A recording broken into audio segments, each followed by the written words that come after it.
तो पार्ट 6 की स्टार्टिंग वहीं से होती है जहां से हमारा पार्ट 5 खत्म हुआ था। हमें दिखाया जाता है कि जब लूजी अपने रूम में आई तो बाली उनसे पूछने लगी कि क्या हुआ, तुम इतनी उदास क्यों हो। तो लूजी बताती है कि आज मैंने एक ऐसा सपना देखा जिसके बारे में मैंने कभी सोचा भी नहीं था। सब कुछ बहुत अच्छा चल रहा था, लेकिन जब आंखें खुली तो चीजें पहले जैसी हो गई। बाली तो पहले कुछ समझ नहीं पाई, पर उसे जब पता चला कि लूजी सेंग से मिली है जहां इन दोनों ने अच्छे टाइम स्पेंड किया है, साथ ही सेंग ने लूजी का हाथ भी पकड़ा, लेकिन लास्ट टाइम वो चेंज हो गया जैसे कि कुछ हुआ ही ना हो। इसलिए बाली कहने लगती है कि मैंने तो सुना था कि सेंग एक अच्छा लड़का है, बट ये सब सुनने के बाद मुझे लग रहा है कि जैसे वो बिल्कुल भी अच्छा नहीं है। इधर हमें सेंग जेंगमिंग के साथ बेसबॉल खेलते हुए दिखाया जाता है, जो कि काफी ज्यादा गुस्से में खेल रहा होता है। जेंगमिंग कहता है कि तुम अपना गुस्सा मुझ पर क्यों निकाल रहे हो, और फिर पूछने लगा कि तुम क्या करोगे। हानिया वापस आ चुकी है और वो मुझसे बोलकर गई है कि वो किसी भी लड़की को तुम्हारे क्लोज आना नहीं देख सकती। सेंग बोलता है कि अगर यही सेम सिचुएशन तुम्हारे साथ होती तो तुम क्या करते। जेंगमिंग बोलता है कि क्या करते का क्या मतलब है, यानी मैं उस लड़की को एक्सेप्ट नहीं करता जो मुझे छोड़कर चली गई हो। और वैसे भी मुझे ऐसा लगता है कि तुम लूजी और हानिया को लेकर कंफ्यूज हो चुके हो। सेंग बोलता है कि नहीं, ऐसा कुछ भी नहीं है, मैं बस जल्दबाजी में कोई गलत डिसीजन नहीं लेना चाहता हूँ, मैं बहुत ही ज्यादा कंफ्यूज हूँ। तो जेंगमिंग बोलता है कि तुम्हें कुछ टाइम अकेले रहकर सब बातों को समझना चाहिए। अब हम लूजी को देखते हैं जो कि सेंग की वजह से रो रो कर बुरा हाल कर चुकी है। बाली लूजी को चुप कराने की कोशिश करती है और बताती है कि मुझसे गाबी ने आज तक ये नहीं कहा है कि वो मुझे पसंद करता है, लेकिन हम दोनों तब भी साथ में हैं। और एक लड़की है जो गाबी को स्टार्टिंग से पसंद है, वो एक आर्टिस्ट है और बहुत ही ज्यादा ब्यूटीफुल है, इतनी ज्यादा कि हर कोई उसे पसंद कर लेता है। इसलिए मुझे पता है कि जिस भी दिन वो लड़की गाबी की लाइफ में वापस आना चाहेगी तो गाबी मुझे तुरंत छोड़कर चला जाएगा। मैं कुछ नहीं कर सकती क्योंकि मैं बहुत टाइम से गाबी को पसंद करती हूँ, वो शुरू से मेरा क्रश रहा है, इसलिए वो जैसा भी है मेरे साथ मैं रहने के लिए तैयार हूँ। और फिर इमोशनल हो गई तो लूजी अपना दर्द भूल जाती है और बाली को शांत कराने लगती है। और अब हमें उसी लड़की को दिखाया जाता है जिसके बारे में बाली बता रही थी, और यहाँ वो लड़की परफॉर्म कर रही होती है। और इधर गाबी अपनी कार में बैठा हुआ था, वो बहुत सोचता है अपनी क्रश को कॉल करने की, लेकिन वो कर नहीं सकता। इसका मतलब आज भी उसके दिल में उसकी क्रश है। अब हमें सेंग को दिखाया जाता है जो कि प्रैक्टिस करते करते थक चुका था, इसलिए जब वो पानी पीने के लिए जाता है तो वो बोतल देखकर उसे लूजी की याद आने लगती है कि कैसे लूजी उस बोतल से पानी पी रही थी, इसलिए वो उस बोतल को वहीं पर रख कर चला गया। जिसके जाने के बाद वहाँ पर रुचि आती है और सेंग की रखी हुई बोतल को अपने पास रख लेती है। अब हम देखते हैं कि सुबह सुबह लूजी कहीं जाने के लिए रेडी है और वो बाली से कहती है कि मुझे गुड लक कहो जल्दी से। बाली नींद में थी और उसने गुड लक कह दिया, लेकिन जब लूजी यहाँ से चली गई तो बाली अचानक से कहती है कि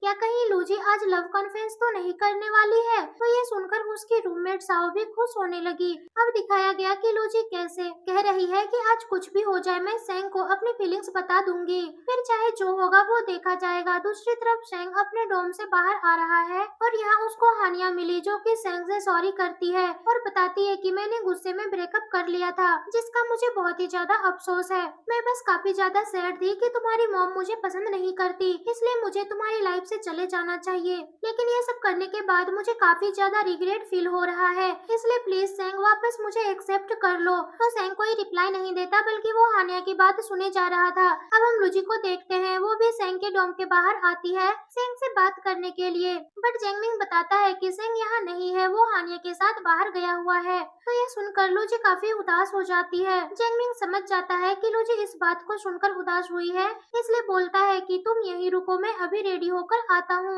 और तुमको ब्रेकफास्ट भी खरीद कर दूंगा। और जब ये कहते हुए चला गया कि प्लीज मुझे छोड़कर मत जाना, लेकिन लूजी तब भी वहाँ नहीं रुकती और वहाँ से चली जाती है क्योंकि वो काफी ज्यादा सैड थी।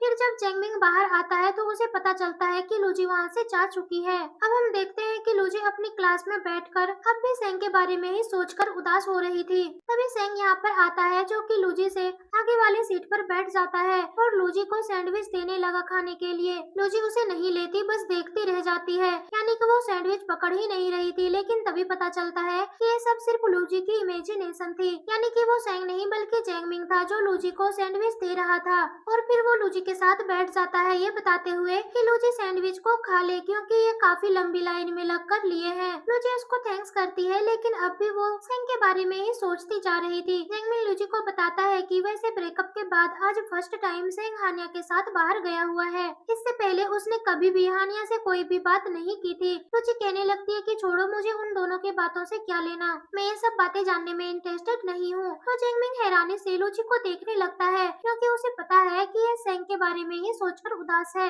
तभी जैंगमिंग यहाँ से जाने लगा और लूजी से पूछता है कि क्या तुम्हें नहीं चलना, तो वो मना कर देती है और बोलती है कि मैं कुछ देर यहीं रुककर अकेले में स्टडी करना चाहती हूँ। तो जैंगमिंग उसे बाय बोलकर यहाँ से चला गया। अब हमें दिखाया जाता है हानिया, सेंग और रोज तीनों साथ में हैं। वो दोनों लूजी की काफी ज्यादा बुराई करते हैं कि वो ऐसी है वैसी है और बहुत ही ज्यादा बुरी है, उसने तुम्हें जानबूझकर अप्रोच किया है, वरना तुम खुद सोचो कि अगर वो जानती होती तो स्कूल टाइम में ही तुमसे बात करती। सिंह पूछने लगता है कि तुम दोनों लूजी को इतना गलत क्यों समझ रही हो, और फिर वो दिन याद कराने लगा जिस दिन हानिया और सेंग का ब्रेकअप हो रहा था। तो हानिया ने रोते हुए काफी ज्यादा ड्रिंक कर ली थी और फिर लूजी को जाते हुए देखकर कहने लगती है कि देखो वो जा रही है हमारे स्कूल की सबसे जीनियस गर्ल लूजी, और फिर बोली कि तुम यूनिवर्सिटी में किसी भी लड़की को डेट कर लेना, बस लूजी को डेट मत करना। उसी दिन सेंग ने लूजी को फेस से पहचाना था, इससे पहले बस वो लूजी का नाम जानता था। प्रेजेंट में हानिया बोलती है कि हाँ वो सब मैंने इसलिए कहा था क्योंकि मुझे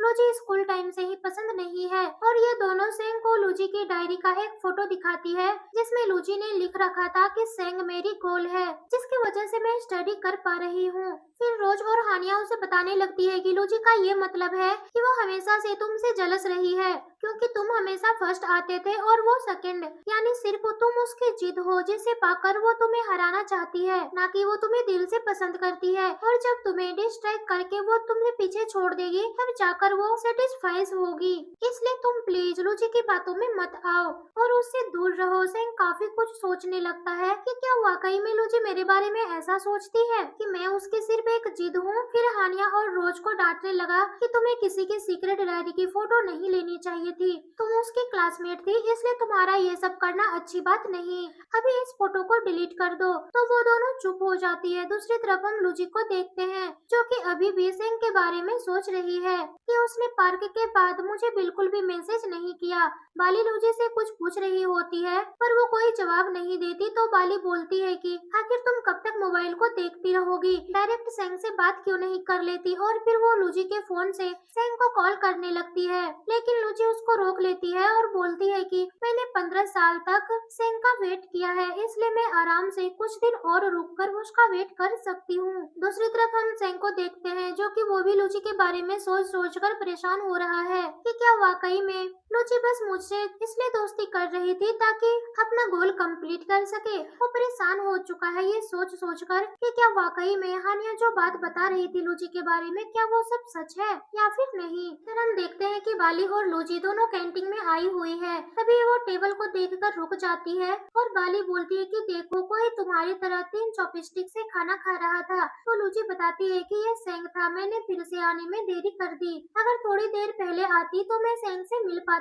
और फिर तभी यहाँ से जाती है। अब हम देखते हैं कि काफी दिन वेट करने के बाद लूजी ने डिसाइड कर लिया है कि आज वो सेंग को मैसेज करेगी क्योंकि पार्क के बाद उसने सेंग से कभी बात नहीं की, इसलिए टैपिंग करने लगती है कि मैंने मिस मो से तुम्हारी बात कर ली है और वो रेडी हो चुकी है तुमको जैक और कोको का ट्यूटर बनाने के लिए, साथ ही वो तुम्हें अच्छी खासी सैलरी देंगी। और फिर इतना मैसेज करके लूजी शांत बैठ गई कि अब सेंग इसी बहाने मुझसे बात करेगा। बाली जो कि कब से लूजी को देख रही थी वो हंसना शुरू कर देती है और बोलती है कि जीनियस लोग भी लव होने के बाद ठीक हम जैसे नॉर्मल लोगों की तरह दिखते हैं। और फिर उनसे कार्ड निकालने को कहती है। जब लूजी एक कार्ड चूज करती है तो वो बताती है कि ये तो बैड लक का साइन है, यानी कोई तुम्हारे बारे में बुराई फैला रहा है। ये सुनकर लूजी काफी ज्यादा परेशान हो जाती है और कहती है कि भला ऐसा कौन करेगा। अब हम देखते हैं कि सेंग रेडी है। इस कंपटीशन को देखने के लिए काफी सारे लोग आए हुए थे, यहाँ हानिया भी थी, साथ ही रुचि भी होती है। बट लूजी बाहर से खड़े होकर कंपटीशन को सुनती है। डेबिट कार्ड टॉपिक था सेल्फिश लव। तो सेंग सेल्फिश लव पर शुरू करता है और इस बीच उससे पहले वो लूजी और हानिया की मेमोरी को याद करता है। फिर तब अच्छे से बताने लगा कि लव कितना ज्यादा सेल्फिश होता है, जो कि अपने बारे में सोचता है, किसी और के फीलिंग्स के बारे में बिल्कुल भी नहीं सोचता। वो ज्यादातर हानिया को ताने मार रहा था, इसलिए हानिया भी समझ रही थी, इसलिए वो चुपचाप शांत बैठी रहती है। फिर कंपटीशन खत्म हो गया और कंपटीशन सेंग ने ही जीत लिया। और फिर जब बाहर आया तो उसके दोस्त उसकी तारीफ कर रहे थे। हानिया इस तरह से सभी के सामने सेंग से क्लोज हो गई कि जैसे वो सेंग की फिर से गर्लफ्रेंड बन चुकी हो। इसलिए सेंग सभी के जाने के बाद हानिया को खुद से दूर कर देता है और बताता है कि मुझे लो क्लास अटेंड करने जाना है। हानिया कहती है कि पर वहाँ तो लूजी भी होगी, इसलिए तुम वहाँ पर मत जाओ, और वैसे भी फ्यूचर में लो क्लास से तुमको कोई भी प्रॉफिट नहीं होगा। तो सेंग जवाब देता है कि मुझे क्या करना चाहिए और क्या नहीं ये तुम डिसाइड नहीं करोगी, बल्कि तुम मुझे छोड़कर खुद पर ध्यान दो। तो ये सुनकर हानिया चिढ़ जाती है और यहाँ से चली जाती है। अब हमें लूजी को दिखाया जाता है जो कि क्लास में थी, और जब क्लास एंड हो जाता है तो सभी लोग जाने लगते हैं। बट जैंगमिंग काफी ज्यादा परेशान था क्योंकि उसके नोट्स सही से नहीं बने थे। इसलिए लूजी से पूछता है कि क्या प्लीज तुम मुझे अपने नोट्स दिखा सकती हो। लूजी हंसती है और बोलती है कि हाँ बिल्कुल तुम ले सकते हो। तभी लूजी के मोबाइल पर सेंग का मैसेज आता है। लूजी जल्दी से अपना फोन बैग से बाहर निकालती है और जब मैसेज को पढ़ती है तो वो लिखा हुआ था कि थैंक्स, मुझे ट्यूटर नहीं बनना, मुझे बच्चे पसंद आए थे पर मेरे पास फ्री टाइम नहीं है, मैं कंपटीशन में बिजी हूँ, और रही बात डबल सैलरी की तो मुझे पैसों की जरूरत नहीं है। ऐसे रिप्लाई को देखकर लूजी काफी बुरी तरह टूट जाती है। चेंगमिंग पूछता है कि क्या हुआ, तुम ठीक हो। लूजी कहती है कि प्लीज तुम सीधे होकर बैठ जाओ और बिल्कुल भी पीछे मुड़कर मत देखना। चेंगमिंग ऐसा ही करता है और लूजी काफी बुरी तरह रोना शुरू कर देती है और याद करती है कि कैसे सेंग ने पहले उससे कहा था कि मैं भी इन दोनों बच्चों का ट्यूटर बनना चाहता हूँ। अब मेरी वजह से वो मना कर रहा है, यानी कि वो मुझसे दूर जाना चाहता है। जैंगमिंग को लूजी की रोने की आवाजें आ रही थी, इसलिए उसे बिल्कुल भी अच्छा नहीं लगता कि लूजी कैसे इतनी बुरी तरह से रो रही है। इसलिए उसने तभी सेंग को मैसेज किया और पूछा कि भला तुम ऐसा लूजी को क्या मैसेज कर दिए हो कि वो रो रो कर बुरा हाल कर ली है। दूसरी तरफ हम देखते हैं कि लूजी काफी गुस्से में आइसक्रीम खाई जा रही थी, जैसे अपने गुस्से को शांत करने की कोशिश कर रही हो। जैंगमिंग उसे हैरानी से देख रहा था, इसलिए बोला कि क्या मैं तुमसे कुछ पूछ सकता हूँ। बट लूजी उसे मना कर देती है कि नहीं, मुझे कुछ भी नहीं सुनना। लेकिन जैंगमिंग नहीं मानता और बताता है कि जब मेरी बात सेंग से तुम्हारे बारे में हुई थी तो उसने मुझे बताया था कि तुम उसको स्कूल टाइम में याद नहीं थी, यानी वो सिर्फ तुम्हारा नाम जानता था, इसके अलावे और कुछ भी नहीं। उसने तुम्हें कभी देखा भी नहीं था। लूजी गुस्से से जैंगमिंग की तरफ देखने लगती है तो वो कहता है कि प्लीज तुम ऐसे मुझे मत देखो, तुम्हारे ऐसे देखने से मुझे डर लग रहा है। तो लूजी बोलती है कि क्या सच में मैं उसको बिल्कुल भी याद नहीं थी, उसने स्कूल टाइम मुझे कभी देखा भी नहीं था। जैंगमिंग कहता है कि हाँ यही सच्चाई है। तो लूजी और भी ज्यादा उदास होने लगती है कि मुझे कभी ये उम्मीद रखनी ही नहीं चाहिए थी कि 0.6 सेंटीमीटर का गैप कभी खत्म होगा। दूसरी तरफ हम सेंग को देखते हैं, उसे जैंगमिंग का मैसेज आता है कि मैंने लूजी को बता दिया है कि स्कूल टाइम में तुम उसे बिल्कुल भी नहीं जानते थे। जिस बात को सुनकर ऐसा लग रहा है कि उसके दिल को काफी ज्यादा चोट पहुंची है, यानी कि उसे इस बात से बहुत ही ज्यादा फर्क पड़ रहा है। ये सब रीड करके सेंग कुछ सोचने लगता है। फिर लूजी को मैसेज लिखता है कि स्कूल टाइम में मैं तुमको इसलिए नोटिस नहीं कर पाया क्योंकि मैं हमेशा स्टडी में बिजी रहता था। लेकिन तभी उसे हानिया की बात याद आने लगती है कि लूजी तुमको सिर्फ अपना एक जिद समझती है। इसलिए सेंग सोचता है कि तभी लूजी को इतना फर्क पड़ रहा है कि मैं उसे जानता नहीं था, इसलिए वो अपना लिखा हुआ मैसेज डिलीट कर देता है और लूजी को कोई रिप्लाई नहीं करता। जब यहाँ से जाने लगा तभी उसकी नजर दीवार पर गई जहाँ उसने एक क्वेश्चन लिख रखा था जिसके नीचे लूजी ने आंसर लिखी हुई थी। इसलिए वो काफी ज्यादा हैरान हो जाता है कि भला ये आंसर किसने लिखी है। अब हम देखते हैं कि लूजी अपने रूम में आ चुकी है और सेंग के बारे में सोचने लगी कि कैसे हम बचपन में मिले थे, जिस बारे में अगर हम उसको बताएंगे तो वो तब भी मुझे एक्सेप्ट नहीं करेगा, ये बताकर कि तुम और सब लड़कियों की तरह ही हो जो मुझे पसंद करती हो, पर तुम उनसे थोड़ी सी अलग हो इसलिए क्योंकि तुम मुझसे बचपन में मिली थी। ये सब सोचकर लूजी काफी ज्यादा उदास होती है। दूसरे सीन में हम लूजी को लाइब्रेरी में देखते हैं। सेंग भी यहाँ आया और बुक लेने लगा। फिर उसके बाद जब उसकी नजर लूजी पर गई तो वो आराम से स्टडी कर रही थी। सेंग लूजी को बस देखे जा रहा था। ये फर्स्ट टाइम था जब वो लूजी को इतने ध्यान से देख रहा था क्योंकि वो उसे काफी ज्यादा ब्यूटीफुल नजर आ रही थी। अब जब लूजी अपने डोम जाने से पहले विंडो पर कुछ लिखती है और तभी यहाँ से चली गई तो सेंग जल्दी से आकर देखता है कि लूजी ने क्या लिखा है और ये लाइन थी कि हम किसी को हद से ज्यादा पसंद पसंद तो कर सकते हैं, लेकिन कभी उसके साथ रह नहीं सकते और ये बात सिर्फ हमें पता होती है। सेंग काफी ज्यादा हैरान होता है इस लाइन को पढ़कर, क्योंकि अब उसको समझ आ रहा है कि लूजी किसी जुनून से उसके पीछे नहीं थी। वो सेंग से कभी जेलस हुई ही नहीं थी, बल्कि वो तो सच में सेंग को पसंद करती है और पता नहीं कब तक अपने मन में अपनी फीलिंग्स को दबा कर रखा हुआ है। अब हम लूजी को क्लास में बैठे हुए देखते हैं। वो जैंगमिंग को मैसेज करती है कि तुम कब आओगे, मैंने तुम्हारे लिए सीट रखी है। तो वो बोलता है कि मैं बस 1 मिनट में आने वाला हूँ। लेकिन तभी सेंग यहाँ पर आया और पहले तो लूजी को ध्यान से देखा और फिर लूजी के पास बैठ गया। लूजी हैरान रह जाती है कि आखिर सेंग मेरे पास कैसे बैठ गया, जबकि इसको तो मुझसे दूर जाना था। और फिर इसी सीन के साथ ये पार्ट भी यहीं पर एंड हो जाता है।